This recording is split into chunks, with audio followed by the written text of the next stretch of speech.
Eu comecei a montar a minha organização de forma bem original, com base no que eu aprendia nas aulas e a ferramenta nova que eu tinha.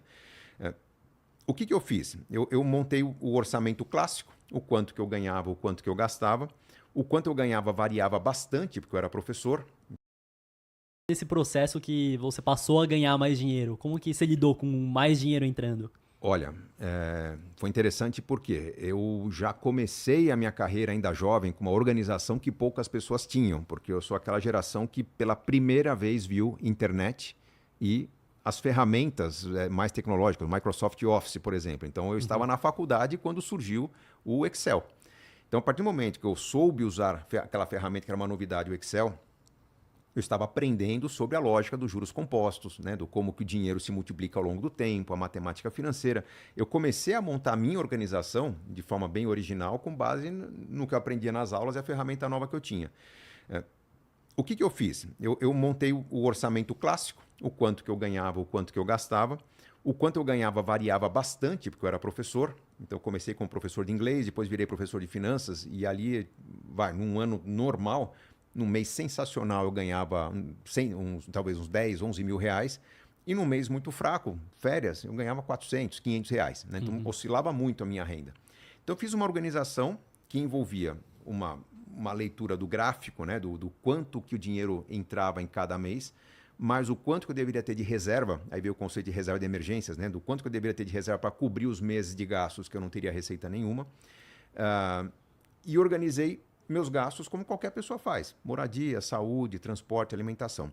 Eu incluí na minha ferramenta, na minha planilha, o que passou a ser talvez a grande cenourinha, a grande isca, né, atrás da qual eu corri minha vida toda, que era o grau de independência financeira. Em algum lugar me deu um estalo, eu falei, cara, deixa eu fazer uma medida do quanto que o rendimento dos meus investimentos, vamos supor que tivesse lá R$ 1.000 investidos, rendeu 40 esse mês. Então, esses 40, o rendimento, quanto que eles representam do gasto total que minha família tem? Minha família, que na época era só eu e a Adriana.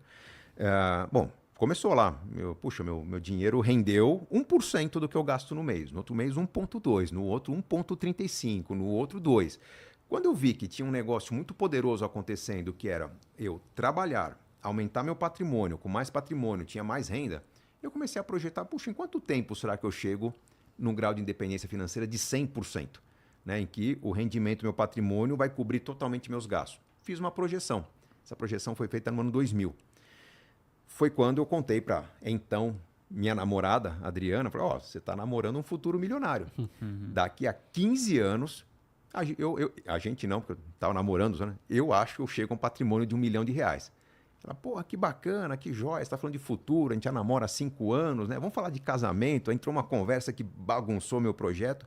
Mas, enfim, o fato de a gente estar falando de casamento era um projeto que não estava nos meus planos de acumulação, mas é um projeto que trouxe uma energia muito grande. Se vocês pensarem em algo que vocês querem muito concretizar na vida, e quando a gente é jovem, a gente ainda tem muitos planos que nenhum é muito mais poderoso que o outro. À medida que você vai crescendo, vem prioridades diferentes. Pô, eu quero morar num outro país, eu quero ter filhos, eu quero fazer um curso de pós-graduação num lugar fantástico. A gente teve o plano de casar. Esse plano de casar me deixava meio cético, do tipo, pô, além de ferrar o meu projeto de me tornar milionário, né, eu acho que não vai dar certo. Porque eu expliquei para minha namorada que para casarmos em 2 anos, nós temos que poupar muito, mas muito mesmo, era 75% da nossa renda. E ela falou, eu topo. Eu falei, cara, isso não vai dar certo em momento algum. Imagina um casal que ganha ali R$ 4.000 por mês, somando a renda dos dois, que a gente tem que poupar R$ 3.000. Não vai dar certo. Ela falou, não, tudo bem, qual que é o projeto? Para isso dar certo, a gente tem que continuar morando com os pais, vamos parar de jantar fora, vamos parar de nos dar presentes, vamos parar de, enfim, comprar coisa um para o outro, se cuidar. E ela falou, eu topo. Eu falei, pô, tá difícil isso, porque o namoro é legal, porque a gente vai para uma balada, a gente vai fazer uma viagem, a gente compra um presente pro outro, ela falou que quer o sacrifício. Você já falou achando que ela não ia aceitar. Eu achei que não ia dar certo. E ela decidiu não só tocar o projeto, mas além de tocar o projeto, e eu falei, em algum momento ela vai desistir, ela começou a trabalhar com base no projeto.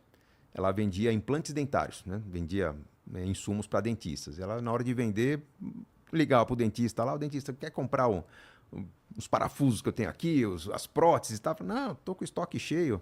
Fala, pô, doutor, compra, vai, me ajuda. É para ajudar no meu casamento. Aí, pô, o dentista que tinha um carinho por ela falou, você tá para casar? Tô com um projeto legal. Ah, tá bom, vai. Então me dá um estoque a mais aí que eu acho que eu vou trabalhar um pouco mais nos próximos meses. E ela começou a usar isso como argumento. E eu vi que havia uma curva projetando um crescimento do nosso pé de meia para o casamento, que ela estava se descolando e, na prática, estava se tornando muito mais intensa do que previsto. Eu comecei a usar essa curva nas minhas aulas. Olha, gente, que legal. Quando você está lá trabalhando, só pagar as contas, funciona de um jeito. Quando você tem um projeto muito consistente acontecendo, você dá uma energia para esse projeto e olha o que está acontecendo com a minha esposa. Ela está com a faca nos dentes, está vendendo o dobro do que ela vendia, quase triplicou a renda dela. Aí meus alunos falam, pô, professor, esse troço é legal, você não quer contar essa história na minha empresa? Eu comecei a ser chamado para trabalhos que eu não tinha. A minha renda cresceu. Então, o que aconteceu numa certa janela de tempo foi que a gente previa chegar a R$1 milhão de patrimônio em 15 anos. De repente, um casamento entrou como ruído. Só que a gente começou a trabalhar de um jeito, com uma energia, com foco, que, primeiro, aquilo se tornou quase que um motivo de viver por um período curto da nossa vida. Ganhamos dinheiro a mais, o casamento aconteceu de forma fantástica, a independência financeira não aconteceu em 15 anos, aconteceu em 5. Porque a coisa entrou numa intensidade tal que renda maior, a bolsa subindo, a gente com foco só no projeto que ia acontecer, não nas coisas que a gente queria comprar. Ninguém pensou em trocar de carro naquele momento, ninguém pensou em comprar um apartamento novo. Então a coisa só se multiplicou. Então chegou um momento que a gente tinha R$1 milhão, esse momento foi dezembro de 2005. Onde 1 milhão, né? Que naquela época 1 milhão... 1 milhão, vai, vamos... Corrigindo pelo IPCA, dá o quê? Uns 2005? Daria uns 3 milhões hoje, uns 3 milhões e 500, alguma coisa assim, em valores atuais, né? Mas aquele milhão, ele gerava de rendimentos na época R$3.800 por mês, que era o que a gente gastava. Então ali eu bati a marca de 100% no meu grau de independência financeira. Esse momento foi mágico. Por quê? A minha lógica é que eu já tinha um patrimônio que pagava as contas do meu mês. As contas da vida que eu tinha, que era uma vida bem simples, né? Centro de São Paulo, 3.800, hoje parece valores atuais aí um pouco mais de R$10 mil, mas a gente não vivia com grandes luxos, né? Principalmente eu era um professor de pós-graduação, bem sucedido, premiado, minha vida era simples comparada com a dos meus colegas de trabalho. A partir daquele momento eu falei, cara, se eu pago as minhas contas sem trabalhar, só com o rendimento do meu patrimônio, eu não preciso mais trabalhar. E aquilo foi poderoso, porque realmente, a partir de então, todos os convites que chegaram para mim, os convites de trabalho, eu comecei a pensar, cara, se esse trabalho realmente curtir muito, eu vou fazer. Se eu achar que é um puta saco seguir esse trabalho, eu não quero fazer. Eu comecei a descartar trabalhos que só tomavam tempo, tomavam energia, que eram só para dar dinheiro. Não quero. Aí eu comecei a abandonar aulas. Não que dar aula seja algo ruim, mas a agenda de aula era algo pesado. Entrava às 7h30 da manhã, saía às 10h30 da noite. Eu comecei a abandonar as aulas para deixar mais agenda disponível para as palestras. E comecei a dar muito mais palestra. O que aconteceu? Dedicando o meu tempo para trabalhar só com coisa que eu gostava muito, falar para o público, aquela energia toda. Pô, você trabalha melhor. Né? Eu tinha, vamos dizer, uma postura de trabalho muito mais leve, muito mais prazerosa. Aquilo gerava um resultado melhor. O público se encantava. O que aconteceu? Em vez de eu parar de trabalhar, eu comecei a ter mais convites de trabalho para poder gerar mais daquela atividade que era prazerosa para mim. Naquele momento, o que estava muito claro para mim? Que o dinheiro que eu ganhava com palestras, com livros, com consultorias, com outras atividades, não era um dinheiro para pagar minhas contas do mês. O que pagava minhas contas do mês era o rendimento do meu patrimônio. Então, cada centavo que eu ganhava com o meu trabalho, cada nota fiscal emitida, virava patrimônio. E o patrimônio, quanto mais patrimônio eu tinha, mais rendimento eu tinha. Então, desde então, cada dia de trabalho que eu tenho, se eu ganhar R$10 hoje, R$10 vão ser investidos e esses R$10 vão render 10 centavos para o mês que vem. Então, eu melhoro meu padrão de vida em 10 centavos de um mês para o outro. Então, essa é a lógica que eu sigo desde 2006, 2007, sempre aumentando meu patrimônio. Obviamente que chegou uma hora que o patrimônio começou a gerar um rendimento bem maior do que eu precisava, né, para ter conforto, para ter saúde. Nunca gostei muito de ostentar, então o rendimento do patrimônio começou a ser usado também para investir em negócios. E aí surgiu o projeto de cursos online, surgiu a minha parceria com a Super Rico, ou seja, hoje eu tenho uma atividade profissional, sou sócio de uma plataforma que não me remunera, é uma fintech, uma startup, ela vai me remunerar no futuro com o valor do equity. Mas trabalhar no dia a dia me custa. Então, tenho que fazer uma viagem, fala do projeto, então pago um avião, vai para um evento, comprar roupa. Então, tudo isso aí está saindo de onde? Do rendimento do meu patrimônio. Então, tem um custo relacionado ao meu trabalho que é viável porque meu patrimônio me banca. Se eu parar de trabalhar hoje, nunca mais trabalhar, eu tenho apenas o cuidado de manter a saúde da minha carteira de investimentos, que vai prover minha família num padrão de vida que a gente conquistou. Então, a gente conquistou aquele conceito de estabilidade, que é diferente daquilo que talvez vocês viram numa parte da vida de vocês, criando valor, criando resultados a partir dos investimentos. Essa postura mais especulativa que você faz num trade, que você faz numa operação com qualquer tipo de ativo de curto prazo, um swing trade, um day trade, um cripto, você tira um resultado como fruto do seu trabalho. Você montou uma operação ali, pô, deu certo, resultou, paga o DARF, trabalhou, tem resultado. Não, o meu investimento é passivo. Eu não estou tradando, eu não estou operando o mercado, eu não estou comprando e vendendo.